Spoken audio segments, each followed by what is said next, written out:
Nos últimos dias, várias movimentações importantes estão acontecendo lá na Ucrânia e que estão levando a muita gente a ficar bastante empolgada, né? Seja do lado pró-ucraniano quanto do lado pró-russo, né?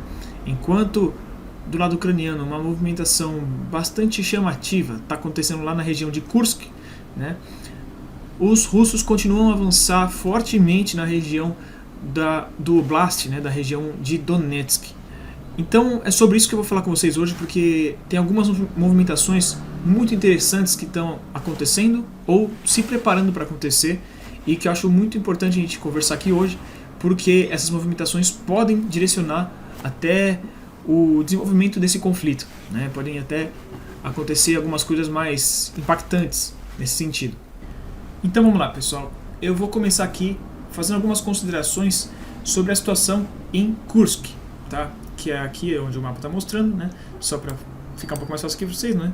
Nordeste aqui da Ucrânia, tá? A região de Kursk.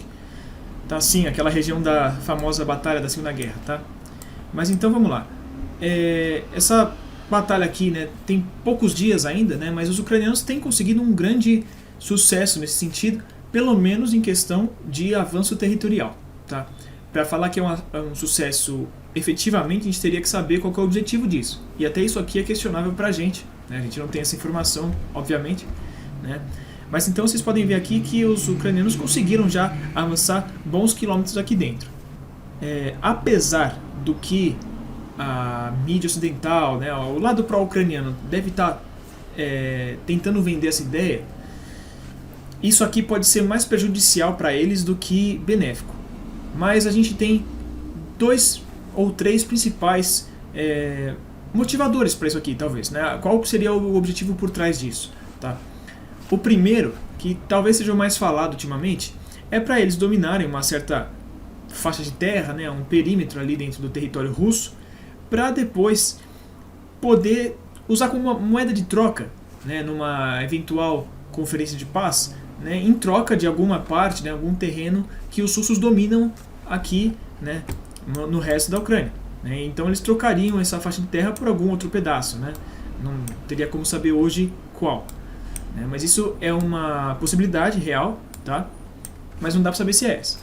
Outra coisa também que está sendo falada, até com base em um vídeo que saiu, né, o vídeo, né, em questão, ele mostrou um monte de russos sendo capturados ali. Claro, o lado ucraniano falou que eram todos militares, né, e o lado russo falou que entre militares também tinham civis, e isso me parece ser verdade, mas também não dá para saber, tá? Não dá para saber, pode ser que eram tudo militares mesmo. Mas então a ideia é que pode ser que esse tipo de operação seja para tentar capturar o máximo possível de pessoas, né, especialmente militares, para conseguir usar como uma moeda de troca também, porque hoje tem uma desproporção muito grande do número de presos sob posse da Rússia e da Ucrânia. Então para a Ucrânia fica complicado, porque eles não têm tantos assim para conseguir fazer uma troca de prisioneiros, né? Então para o lado russo fica muito cômodo. Então a ideia nesse caso, seria capturar bastante pessoal russo para conseguir trocar, né, prisioneiros com eles e liberar um pouco do pessoal ucraniano, tá? Mais uma outra possibilidade que também foi aventada aí, eu não sei aqui no mapa dizer onde seria, tá? Seria talvez para capturar alguns depósitos ou alguns locais onde passa um fluxo de gás, né, que exatamente vai para a região ali da Eslováquia, da Hungria, né, e mais algum outro país ali, acho que é da Croácia, tá? E esse aqui faz até sentido, pode parecer uma besteira agora, mas realmente faz alguns dias, já algumas semanas na verdade, que está tendo um grande embate diplomático, né, político e tal, entre a liderança ucraniana e a liderança desses países justamente, né, especialmente da Hungria e da Eslováquia, porque oficialmente, né, esses países compram esse gás e deveriam receber esse gás, mesmo passando pela Ucrânia, né, e vindo da Rússia também e tal. Está tendo um grande debate, porque também enquanto, entre aspas, né, a Ucrânia libera esse gás, esses países também providenciam energia elétrica para a Ucrânia. E como está tendo um problema no abastecimento do gás para esses países, eles estão discutindo talvez cortar o abastecimento de eletricidade para a Ucrânia. Mas de qualquer forma está tendo esse embate. Então isso também é um possível objetivo que, mais uma vez falando, a gente não tem como saber, tá? Agora, outras coisas aqui. Por que eles estão conseguindo tanto sucesso, pelo menos entre aspas agora, com essa operação agora? Né? Diferente do que a gente teve outras vezes aqui na região de Belgorod, né? Que a gente teve 2 incursões já, né? Aqui, especialmente aqui em Graivoron, a última, né? Outra vez tinha sido, se não me engano, nessa região aqui. Diferente dessas vezes, né? Essas aqui em Belgorod, elas foram bem mal sucedidas porque elas foram logo rechaçadas e foi uma perda grande de material e homens, né? Que não teve nenhum ganho praticamente, né? Só talvez um ganho de psicológico, talvez, né? Algum impacto psicológico que eles tenham causado na população russa, mas a única coisa que eles conseguiram de resultado disso foi justamente provocar a operação russa, que por sua vez, né, provocou essa incursão deles aqui, aqui ó, nessas regiões aqui, né, que foi a retórica russa de que é uma resposta, né? Eles estão criando em tese uma zona, né, de exclusão ali, uma região bolsão para impedir essas novas incursões em Belgorod, tá? Como eu falei, nessas ocasiões os russos conseguiram rechaçar logo, né? Então os ucranianos não tiveram tanto sucesso em avançar e conseguir terras. E por que dessa vez foi o contrário? Especialmente a segunda vez, mas a primeira também, a inteligência russa já tinha plotado, né? Já tinha identificado as concentrações ucranianas, né? Então eles já tinham percebido que poderia acontecer isso, e até por aqui ser muito mais perto da zona de contato, né? da linha de frente, eles já tinham, né? Pelo menos posições mais bem guarnecidas, né? Posições melhores de defesa, né? Apesar de que nessa região aqui já não era tanto, tá? Nessa segunda incursão eles tiveram um pouquinho de dificuldade, mas ainda nada demais, tá? Então a inteligência conseguiu ver, por exemplo, como eu falei, a artilharia russa estava castigando já aqui para tentar diminuir um pouco essa força, né? E então a força que avançou já enfrentou muita resistência, tá? E também era uma força não tão grande assim, tá? Dessa vez aqui, ao que tudo indica, o pessoal está falando bastante que a inteligência russa falhou, mas eu particularmente acredito que nem tanto, porque já faz algumas semanas, até talvez meses, que os russos também já estavam bombardeando essa região toda aqui, tá? Como tem alguns ícones aqui, mas que são recentes. Mas, se vocês verem, até tem alguns ícones de escaramuças. Isso já vem ocorrendo já há algum tempo. Então, eu acredito que os russos já sabiam, sim. Mas, talvez por arrogância ou prepotência, de qualquer forma, os russos não fizeram muita coisa para guarnecer melhor essa região. Então, parece que, apesar da força, a vanguarda inicial mesmo, ucraniana, ter sido até pequena, né, eles pegaram de surpresa, talvez, mas eles conseguiram ser muito efetivos contra uma guarnição pequena que tinha nessa região, tá? Fala-se, não tem como saber, que a força inicial ucraniana era de cerca de 400 homens só, e cerca de algumas dezenas de blindados, entre tanques de guerra, né, e veículos de apoio de infantaria, né, APCs e tudo mais, tá? Então é uma força relativamente pequena, só que, como eu falei, a guarnição aqui também era pequena e os ucranianos conseguiram ser bem sucedidos, tá? Agora, também tem uma coisa, os ucranianos, ao que algumas coisas indicam, eles enviaram algumas forças a mais aqui também. Então parece que essa primeira força que avançou foi pequena, mas ao que tudo indica também parece ter uma reserva maior, tá? E também uma coisa diferente das outras ocasiões, especialmente a segunda incursão em Belgorod, o grosso das forças ali eram daquelas forças russas pró-ucranianas, né? São forças irregulares, né? Só que dessa vez aqui parece que tem um apoio direto das forças convencionais ucranianas, né? do exército ucraniano em si, tá? Não eram aquelas milícias, né, diferentes. Não, era parte do exército ucraniano, parece que está envolvido aqui também, tá? Inclusive eu vi relatos, não consigo confirmar, não vi muita coisa sobre também, então pode ser que não seja verdade, que forças aerotransportadas também estão já tomando parte nessa segunda etapa dessa ofensiva aqui ucraniana, tá? Então isso até mostra um pouco como a força ucraniana está participando, Só que, como eu falei, a gente não tem como comprovar, eu não vi nenhuma imagem que comprove, eu só vi relatos e breves, tá? Então é possível que não ocorra isso. E também uma coisa curiosa é que existem relatos também de que está tendo uma concentração de forças aqui nessa região de Lviv, né? Lviv, não sei. Aqui numa parte mais ocidental da região de Kursk. Então pode ser que eles abram um segundo aqui front para fazer um movimento de pinça duplo, né? Um duplo envelopamento, tá? Então é possível que isso ocorra e é possível que pegue os russos, né? Como a gente diz, né? Pega de calça curta, né? De calça arriada também. Então isso é uma coisa, tá? Porém, existe uma outra possibilidade também dessa ofensiva toda, que seria uma dissimulação, né? Seria um golpe parecido com o que os russos fizeram mesmo para atrair forças russas para essa região.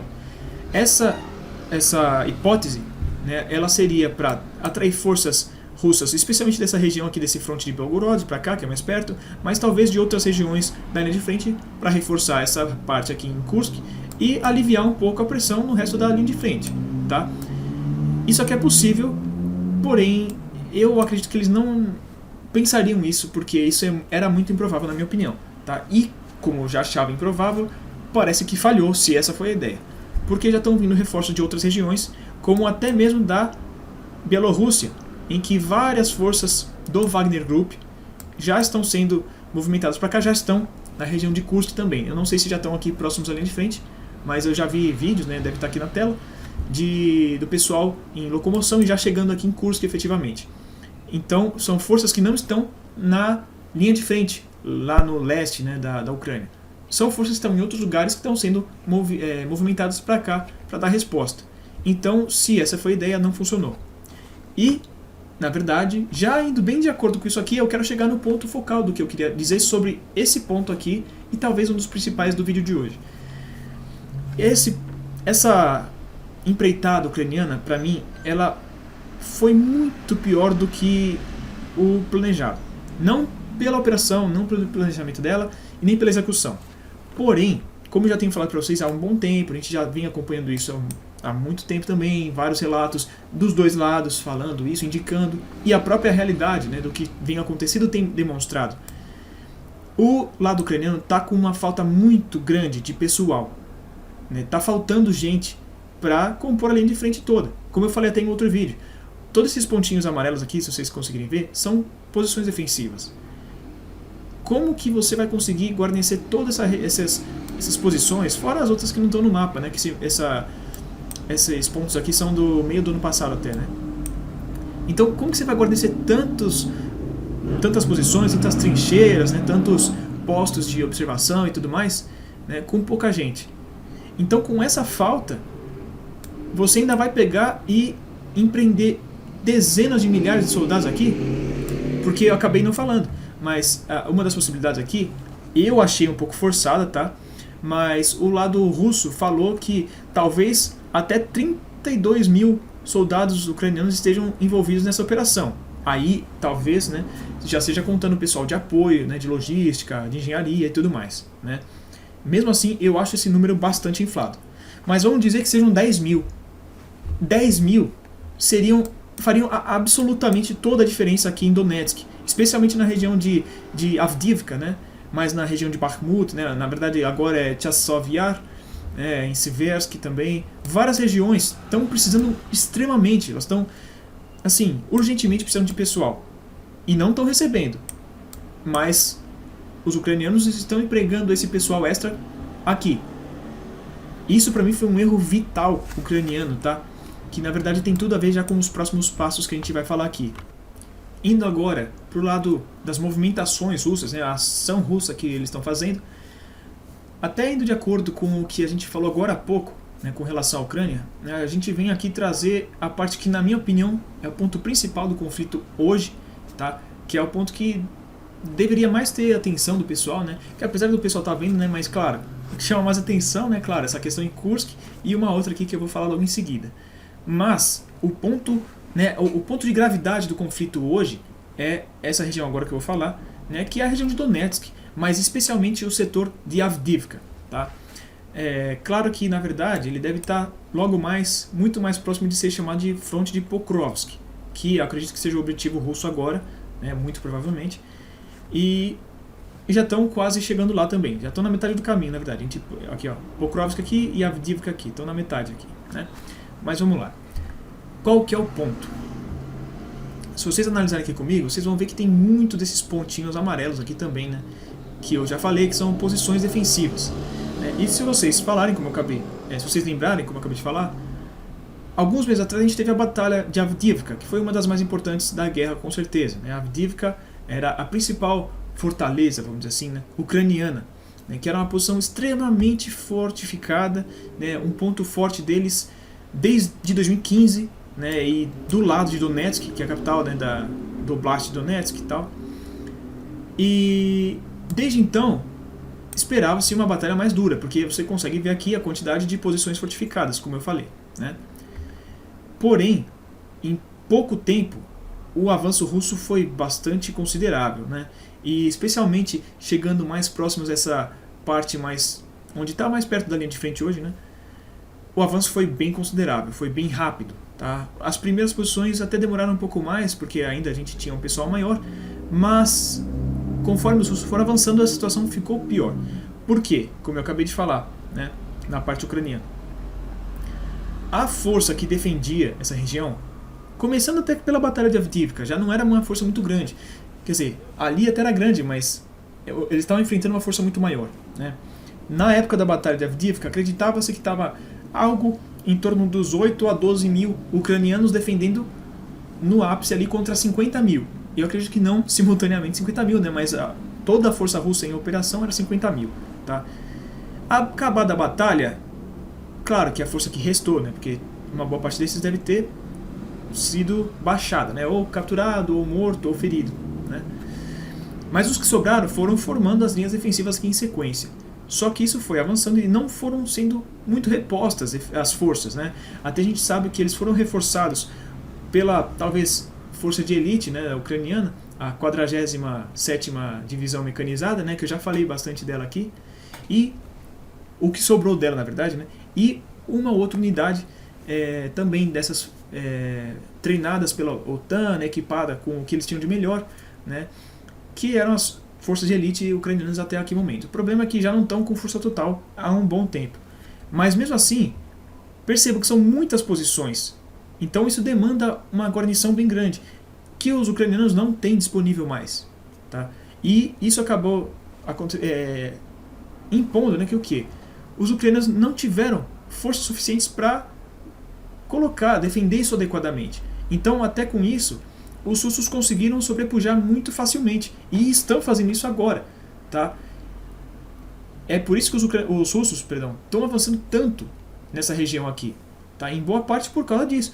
Está faltando defesa. Está faltando homens ucranianos para conseguir defender tudo. Mesmo que uma boa parte das forças que estão ali presentes agora sejam unidades de elite deles. Porque simplesmente não tem como. Né? Ainda mais com uma força tão grande russa que está ali.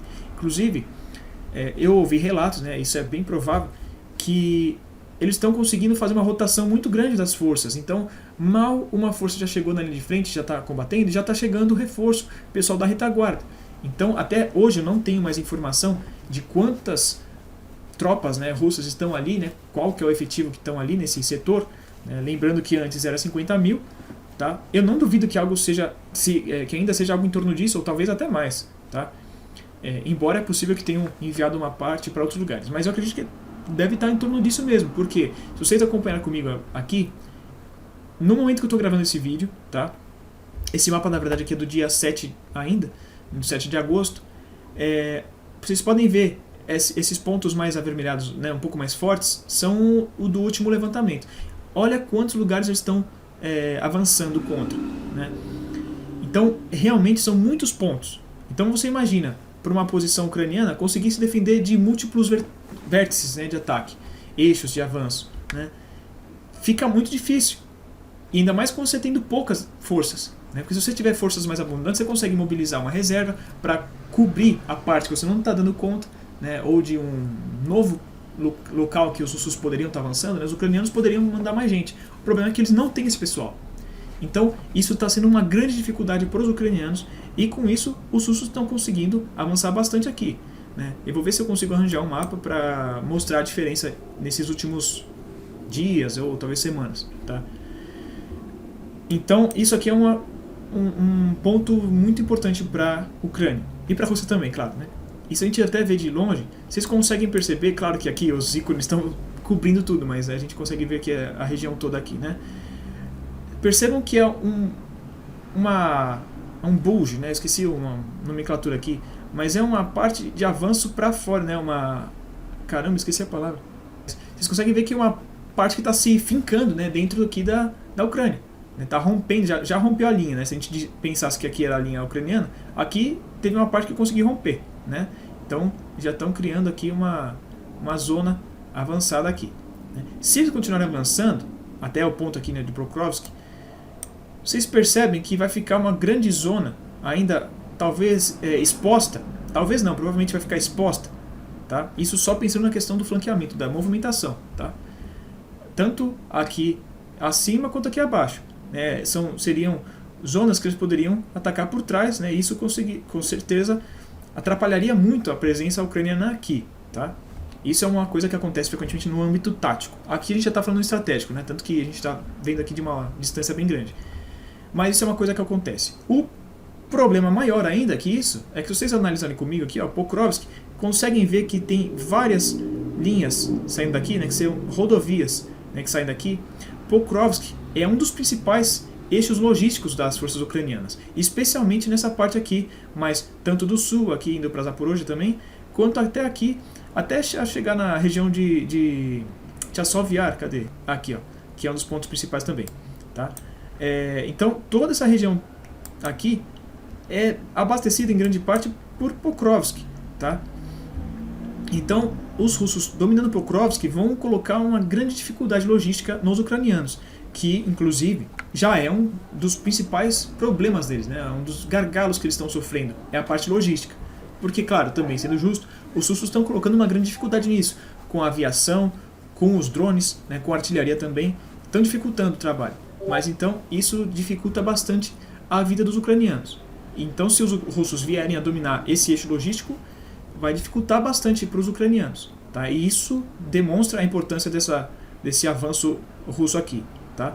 E falando num âmbito um pouco mais próximo, né, que talvez um pouco mais tático, né? Os russos estão com um efetivo tão grande, né, como eu acredito, pelo que eu falei agora, né, que eles estão fazendo duas coisas simultaneamente, pelo que dá para ver. Tanto indo de encontro direto, né, um avanço direto contra Hrodivka, né, que seria o avanço direto aqui contra Pokrovsk, né, só que aí passaria por Hrodivka, que já não é uma cidade tão pequena, Mirnograd e Moskovsk, né, que seriam 2 ou 3 cidades grandes antes de chegar em Pokrovsk, que é uma cidade maior, né? Então é um avanço um pouco mais complicado. Mas mesmo assim eles estão indo de encontro direto, porque provavelmente eles identificaram que tem pouco efetivo, né, poucas forças defendendo, e eles têm condições de sobrepujar. Mas além disso, eles já estão fazendo também um outro avanço, seguindo aqui a linha de trem que tem aqui, que vocês conseguem ver, né, que vai para Pokrovsk também, que eles têm conseguido avançar bastante por esse eixo, né? O mapa agora aqui que está mostrando, ele não mostra muito de alguns dias atrás, mas eles conseguiram avançar mais nessa região toda aqui, vindo por essa linha. Então a ideia é seguir a ferrovia, né, e talvez flanquear não só a posição aqui em Hrodivka e Mirnograd, tal, mas também vindo por um outro eixo de avanço contra Pokrovsk, se eles chegarem até aqui, né? Então eles viriam tanto diretamente quanto fazendo um flanqueamento, que é o modus operandi que eles estão fazendo no aspecto tático, especialmente invadindo cidades específicas, né? Eles tentam avançar de frente em um aspecto e em um eixo de avanço e fazendo um flanqueamento em um dos lados, tá? Isso tem funcionado bastante para eles. Então pode ser que eles estejam querendo fazer isso já no aspecto um pouco maior contra esse objetivo maior deles aqui, tá bom? E já até que é um objetivo estratégico isso aqui, tá? Não é tão tático não, é um objetivo realmente estratégico. Caminhando já para o próximo ponto, que também tem chamado bastante atenção e estava sendo o que estava mais no holofote, né, antes de começar essa ofensiva em Kursk, a gente tem aqui uma movimentação muito interessante, muito importante também do lado russo, aqui contra Toretsk, tá? Que é o fronte, a gente chamava fronte de New York, Sim, tem uma cidade ucraniana chamada New York, tá? Que fica bem aqui, ó, New York. Por que é tão importante? Apesar de não ser uma cidade tão importante, New York em si, tá? Nem Toretsk tanto, apesar de ser uma cidade grande, não tem um grande valor estratégico, né? Porém, essa batalha é muito relevante porque, se vocês acompanharem aqui também, aqui tem até vários ícones demonstrando algumas fortificações muito importantes do lado ucraniano, tá?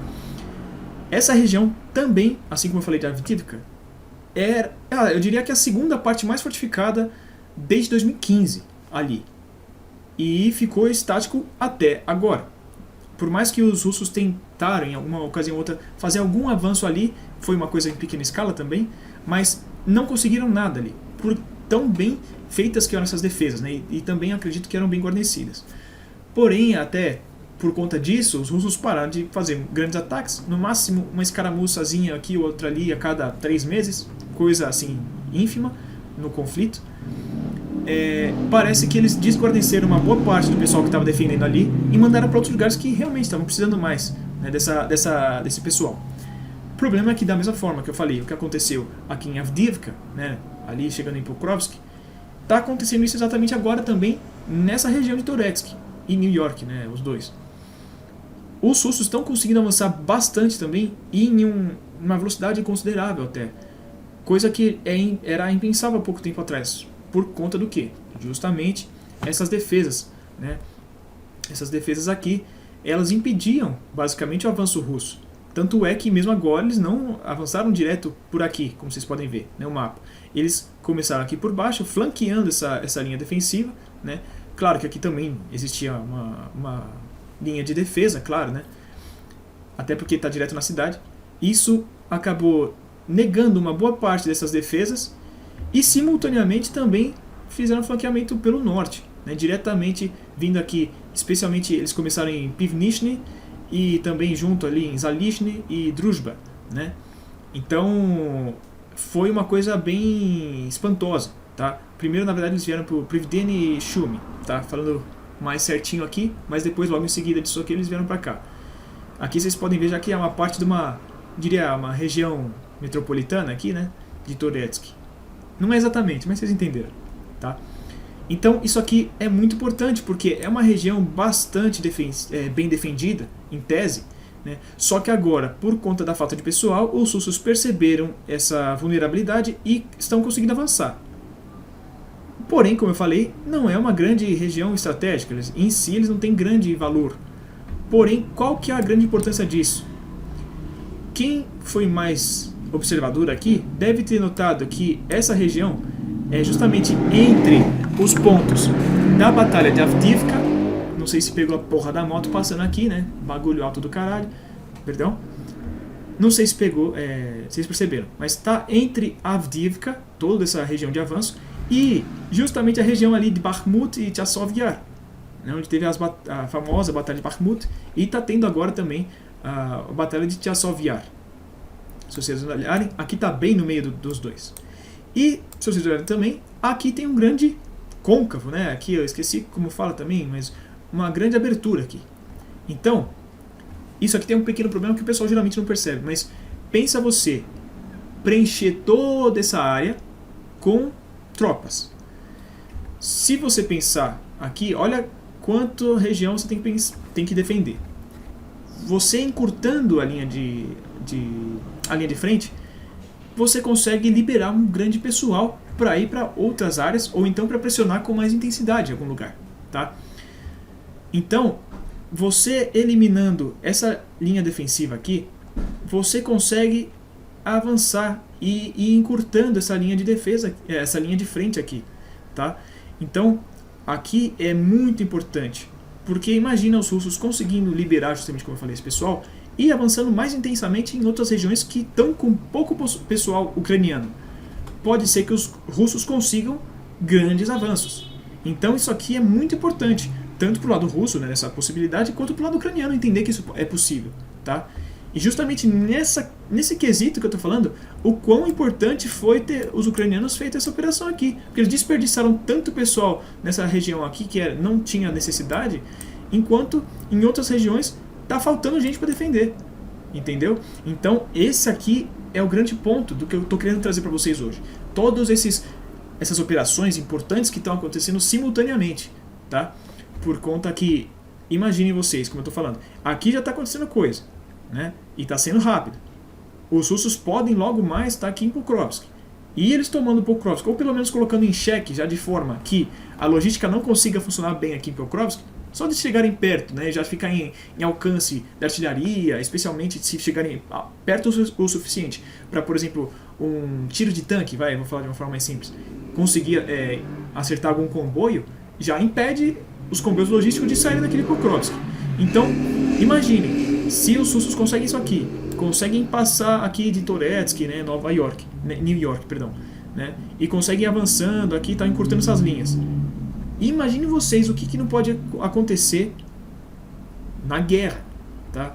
Se os russos começarem a conseguir realmente avançar bastante tem grandes avanços territoriais, né?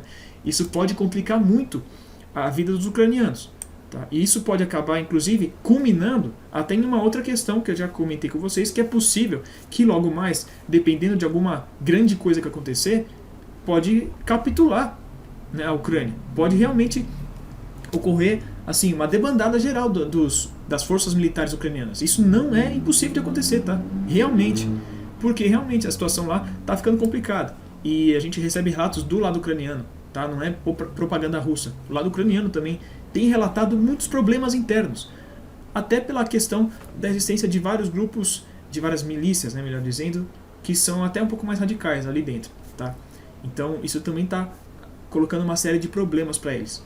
Tá, então isso tudo, pra você ver como cada questãozinha tem é tudo ligado, tudo tem sua devida importância. E se você ligando cada pecinha, né, você vai juntando quebra-cabeça, você vai tendo uma visão mais geral da situação, né? Então aqui que é o grande ponto que é a ideia sempre do canal aqui, colocar essas pecinhas do quebra-cabeça para vocês nas suas cabeças fecharem, né, o quebra-cabeça e ter uma visão melhor da situação no geral. Para finalizar aqui essas principais movimentações, tem uma aqui, ela tá bem discreta, tá bem, assim, né, pouco se fala, ela tá com uma intensidade menor mesmo, mas ela já vem dando algumas pinceladas e eu tenho visto que isso pode ser que ocorra, tá? É uma questão aqui na região de Siversk, tá? Que, na minha opinião, até agora está sendo o calo, né, a pedra no sapato da Rússia, tá? Essa região se formou, a linha de frente está basicamente sem mudar desde a queda de Severodonetsk e Lysychansk, tá? Já faz um bom tempo, para quem lembrar. E se formou aqui, né? Os russos não conseguem avançar muito nessa região. Há pouco tempo atrás teve uma pequena quebra disso, né? Os russos conseguiram dominar essa região aqui, mas é um pequeno avanço, né, comparado com todo esse setor aqui, tá? E qual que é a questão? É uma linha parecida com o que eu falei agora lá em Torezk. Mas os russos, eles estão já movimentando algumas coisas em relação a virem aqui tanto pelo sudeste quanto pelo sul mesmo, né, e romper essas linhas, especialmente nessa área que é mais aberta, tá, que não tem muitos impeditivos, né, em você dominar uma região de outra, e chegarem até Siversk, contornando os principais pontos que estão dificultando a vida dos russos, que é especialmente Bilohorivka, tá, mas também aqui Verkhonomiansk. Especialmente essa região toda aqui, tá muito difícil de avançar, porque realmente é uma região complicada, né? Além de ter grandes colinas e tudo mais, tem um rio aqui em cima, tem florestas e tem essa grande, se não me engano, uma pedreira, tá? Que é nítida aqui, né? Até pelo tamanho aqui, vocês conseguem ver que é uma coisa grande. E tá difícil pra caramba dos russos avançarem. Eles até conseguiram, há um tempo atrás, dominar essa região industrial aqui, mas não muito mais além disso, tá? A cidade em si está disputada a região, mas é bem provável que os russos tenham se retirado da última vez que eles conseguiram algum avanço ali. De qualquer forma, a linha não se mudou daqui. Mas, aqui no sul, eles estão há alguns dias já avançando, colocando uma pressão por aqui, tá?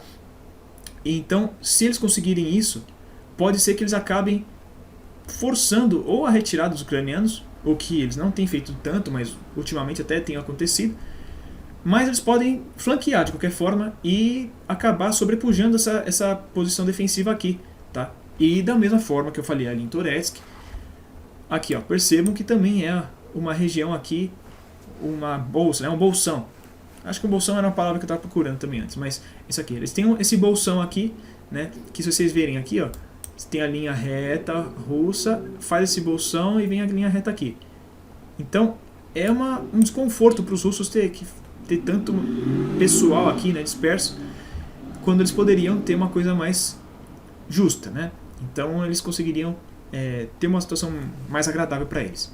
Então é do interesse deles eliminar essa região de Siversk, e especialmente porque aqui também talvez seja o comandante aqui mais competente da Ucrânia hoje, esse de Siversk. Ele até foi bem comentado, né, pelo pessoal ali e tal. Até os russos devem reconhecer isso, tá? Porque realmente ele tem dificultado muito a vida dos russos, tá? Provavelmente talvez até seja o comandante dessa parte aqui na batalha de Serebriansk, tá? Que está sendo bastante complicada, tá? Inclusive aqui vocês até conseguem ver algumas posições defensivas que elas não se mudaram também desde a batalha de Lysychansk e Severodonetsk. Desde aquela parte quando os russos chegaram aqui, praticamente não mudou pouquíssima coisa, tá? Então esse comandante aqui ele é extremamente competente e tem conseguido extrair um bom resultado das suas tropas, diferente da maioria dos outros. Então pode ser que esse avanço russo para Siversk pode causar um grande impacto também, tá? Porque isso aqui também seria um efeito dominó, para falar a verdade. Eles eliminando aqui conseguiriam eliminar esse bolsão até chegar na floresta, né? Aqui talvez seria uma incógnita, porque os ucranianos têm lutado muito bem nessa floresta, especialmente. Os russos não têm conseguido avançar muito, embora não tenham feito mais tanta tentativa ultimamente, já há um bom tempo, mas por conta até dos próprios ucranianos estarem bem lá. Mas isso aqui poderia colocar em xeque também aqui toda a região aqui de Liman, tá? Que era uma região que os russos já tinham dominado há um bom tempo, para quem também acompanha desde antes a guerra. Isso aqui poderia atrapalhar muito as forças ucranianas nessa região toda, tá? E de qualquer forma, como eu falei, aquela questão, né? Se os russos conseguirem diminuir a linha de frente, eles conseguem mais tropas disponíveis para mandar para outros lugares. Então, por isso só já dá para entender a importância disso, tá?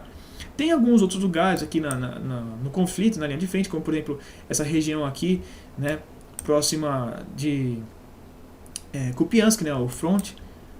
Mas eu não vou entrar tanto agora porque elas são menores e não vão causar um grande impacto. Até essa aqui é um pouquinho, mas não tanto. Bom, então por hoje era isso que eu queria mais falar com vocês, tá? Realmente está acontecendo muita coisa importante na guerra, só que, como eu já espero ter deixado claro, né, algumas coisas me parecem estar levando para um fim, tá? Como eu já fiz um vídeo há um bom tempo, né, que tá falando ali que já tem um desfecho claro, pelo menos na minha análise, né, já tem um desfecho claro para a Ucrânia. É claro que isso não ia ser do dia para a noite, né, mas isso, o que eu quero dizer, até agora, me parece que a Ucrânia está até ajudando o lado russo para chegar nesse desfecho, né? A Ucrânia me parece estar caminhando cada vez mais para acabar ou derrotada mesmo, ou acabar o pior, né, capitulando. E aí a situação fica muito pior, tá? Porque se ela aceitar a derrota, vir conversar, né, numa mesa de negociação e tudo mais, pode ainda ter alguma saída um pouco mais benéfica para a Ucrânia, né? Uma coisa mais comedida pelo lado russo, eu diria, tá? Porém, se ela capitular, não só por isso mesmo, os russos poderiam ficar livres para fazer como eles quisessem, mas o resultado disso posterior poderia ser muito pior. Como, por exemplo, alguns grupos, especialmente os mais radicais, poderiam não aceitar algum tipo de cessar-fogo ou alguma imposição, né, de paz, e ficar numa questão ali de guerrilha, né, uma guerra irregular, e pior ainda, até poderia, como aconteceu em outros casos, até virando grupos maiores, mas grupos terroristas mesmo, assim, sabe? Isso poderia acontecer. Claro, é um cenário hipotético lá no futuro, uma coisa, né, mais complicada de a gente ver, né? Mas é tudo possível, tá? Então é por isso que é importante acompanhar, ver o que está acontecendo agora, até para entender o que realmente está em jogo, tá? Como eu falei, é claro que a gente não consegue saber exatamente isso pela questão ali em Kursk, mas já dá para ter uma ideia. Independentemente de qual foi o objetivo, eu não acredito que ele vai ter muito sucesso, até por conta do resto que eu falei aqui. Se eles tivessem com uma linha de frente bem consolidada, bem protegida, né, bem guarnecida, pode ser que isso tivesse um efeito melhor. Mas da forma que está hoje, é um desperdício que pode custar muito caro. Esse é o grande foco do que eu quero falar hoje, tá? Em resumo, em uma frase, foi isso que eu quis dizer. E só para uma coisa que eu acho que é válido falar. Essa operação ucraniana, ela poderia ter sido um pouco melhor aproveitada, poderia ter sido uma coisa maior mesmo, mais interessante para eles, se ela tivesse ocorrido em outros momentos. Ou junto com aquela grande ofensiva, né, em Zaporozhye ali toda, né, que enfrentou aquela linha defensiva russa, né, que na minha opinião foi uma operação babaca, né, que também não tinha grande coisa para ser feita, e acabou sendo o que aconteceu, né, um fiasco. Mas ela poderia ter ajudado um pouco, né, até para atrair atenção para outros pontos, fazer exatamente o que os russos fizeram com relação a Belgorod ali, né. Eles aproveitaram, fizeram aquela nova ofensiva que acabou forçando os ucranianos a trazerem forças para lá, que não era o que eles precisavam naquele momento, né. Então acabou atrapalhando e sendo uma boa movimentação russa. Isso poderia ter sido igual se eles tivessem feito isso junto com aquela grande ofensiva lá no sul, em Zaporozhye, o que não aconteceu. E mesmo assim eles poderiam ter feito até uma coisa mais interessante nesse sentido, junto com a outra operação em Belgorod. Isso poderia ter complicado muito mais a vida dos russos, porque eles teriam feito isso em 2 lugares simultaneamente, tá? E empregando um grande número de tropas, né, como foi essa, pelo que indica, tá? A gente não sabe exatamente, mas se for, né, poderia ter criado uma dor de cabeça muito maior para a Rússia, né, e poderiam conseguir algo nesse sentido, tá? Na minha opinião, não era para eles ter feito em hipótese nenhuma, porque na situação ucraniana, especialmente voltando um pouco mais, eles tinham boas tropas ainda em reserva, eles tinham uma força maior ainda, né, tinha sido menos desgastada, eles poderiam ter retraído um pouco de alguns lugares que eles estão hoje e formado linhas defensivas mais consolidadas, mais bem defensáveis, né, defendíveis. Esqueci a palavra agora, perdão se eu falei errado, mas eles podiam ter criado zonas melhores de defender e não ido para o ataque, porque eles não vão se dar bem quando eles forem para o ataque, não porque eles são incapazes, mas porque a situação do conflito em si não é benéfico para isso, para eles.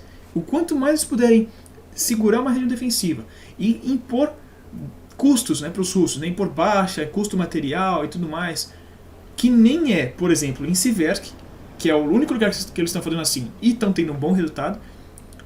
Eles podiam ter feito isso em tudo onde era possível, na verdade, em toda a linha de contato, se possível, né? Isso eles teriam um resultado muito melhor, tá? Mas infelizmente para eles, né, o comando militar deles não é bom, tá? E não faz nada disso, pelo contrário, eles empregam os recursos que eles têm de uma maneira errada e que está custando muito caro para eles isso tudo, né? Isso, é claro, é nítido com os avanços russos. Isso também não significa que os russos não tenham os problemas deles, tá? Porque até uma coisa que tem sido muito mais debatida agora também, especialmente depois dessa ofensiva em Kursk, a incompetência também do alto comando russo, tá? Especialmente, né, sendo até meio que direcionado para o Gerasimov, tá? Que é o grande comandante das forças russas hoje, né? Que criticam muito ele, falam que ele tem uma abordagem que não é adequada para a guerra, ele não é bem quisto pelos militares, pelos combatentes, não é muito bem quisto pelos oficiais, não é muito bem quisto pela classe média e mais baixa nos militares, né? Ele só tem um grande apelo ali, um pouco mais para o pessoal já dos altos comandos, né? e coisa e tal. Então, por exemplo, isso se deve um pouco o motivo pela falha em Kursk, tá? Que possibilitou esse avanço ucraniano, tá? Só para ficar um pouco claro. E para ninguém ficar achando que aqui, eu tô sendo pró-russo, coisa desse tipo. Porra, caguei, eu sou analista, tá? Mas só para ficar claro e para pincelar algumas coisinhas aqui para vocês, até para vocês pesquisarem mais a fundo, quem tiver interesse, tá bom? Mas eu já falei pra caramba aqui, né? Então agora, finalmente acabando, né? Vocês devem não aguentar mais ouvir eu falar por hoje, né? Mas então, acabando aqui, acho que eu passei a ideia que eu queria, né? Deu para passar bastante informação até, eu acho que eu consegui resumir um pouco de tudo que tinha para falar, tá? São coisas de meses que a gente está acompanhando, de muito tempo que vai acontecendo, muita informação que vem, e eu acho que eu consegui resumir bastante, tá? Claro que ficou coisa de fora para falar, tá? E até nisso, quem tiver mais informações, fique à vontade para colocar aqui nos comentários, tá bom? Mas então, até aproveitando a deixa, né? Quem não for inscrito aqui no canal ainda, convido para se inscrever, ativar o sininho para não perder nenhum vídeo. Convido a assistir os vídeos mais antigos também, tem muita coisa boa. Deixa o like quem gostou do vídeo também, até para apoiar o canal.